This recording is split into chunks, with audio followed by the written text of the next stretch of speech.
This video gives an overview of the UAB School of Education Conceptual Framework, and it is customized for candidates enrolled in classes taught by secondary education faculty.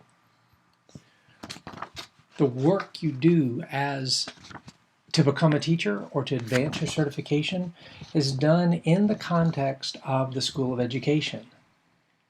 The School of Education has a vision, a mission, and values that faculty have come together to affirm. This slide describes those.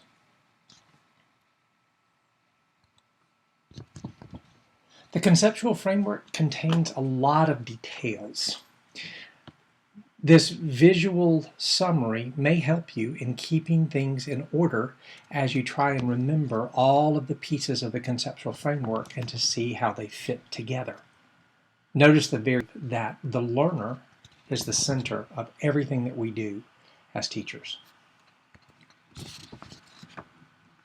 Another way to help keep all of the things in mind and in good order in your head with the conceptual framework are these 4 themes. Why don't you stop the video and read through each of them carefully. These are the things that your faculty really want you to remember about how we will work with you to become a teacher or a better teacher, and how we hope you will end up working with your students out in the schools. We do believe everything should be centered on the learner, that learners should develop across their age, and then you as teachers should develop incrementally across your careers. We have a focus on inquiry-based teaching, and we also want to prepare our candidates to reach high standards and to prepare them in ways so that they can guide their students to reach high standards. What kind of teacher will you become as you complete your program at UAB?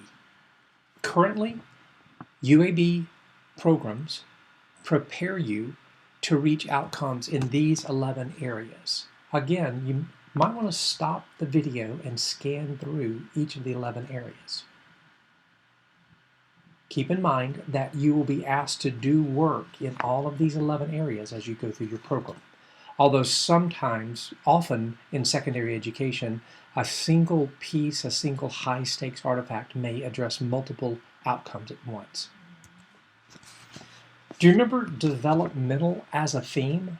Well, these are the developmental levels for candidates. If you'll look, you'll see that we have 5 levels, but you'll want to understand that these 5 levels for candidates span across years or even decades of a teacher's career. Initial certification students need to reach the proficient initial level. Then our secondary students in their first master's degree, that it would be traditional master's, not the 5th-year alternative master's program. We want to see them reaching a higher level, the emerging advanced level of our high-stakes assessments. And then our single field EDS candidates reach proficient advanced. Note that this is not teacher leader candidates. That's a separate EDS. Bottom line of all of that is we are going to help you develop at UAB.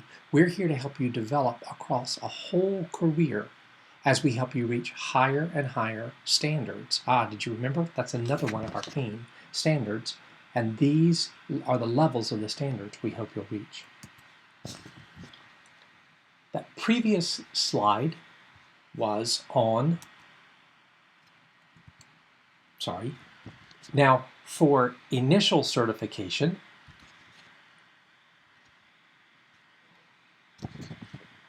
this slide is for candidates who are switching certification.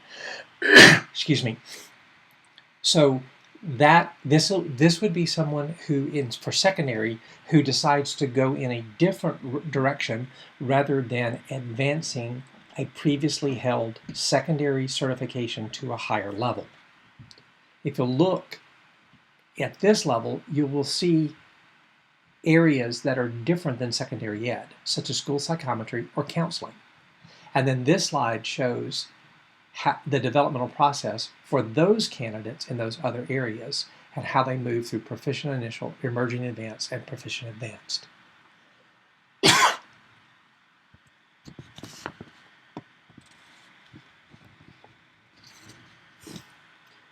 Teacher leader candidates are held to a different set of standards.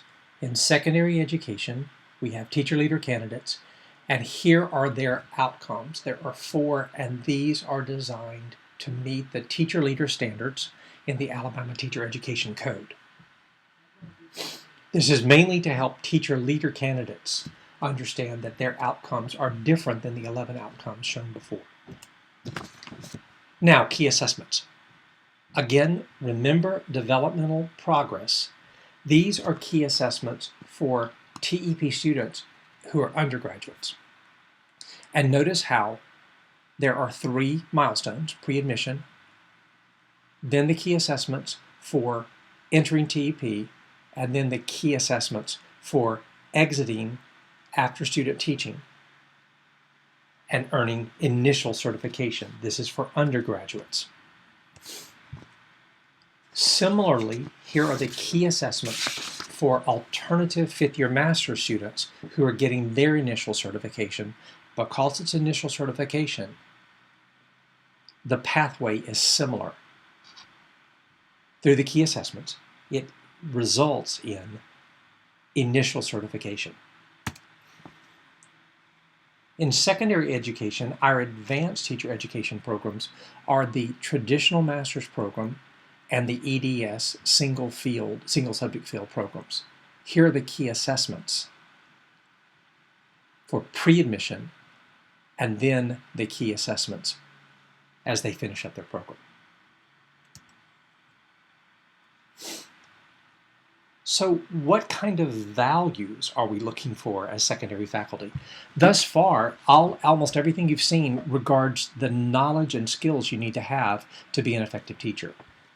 Your faculty are also looking for commitment to professional values and ethics, and we've summarized this in our dispositional outcome assessments.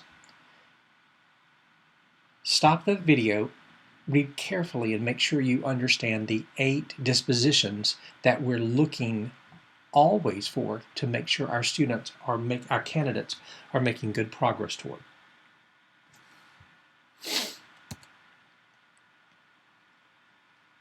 For initial certification students, this is our 3-tiered model of how we will assess those.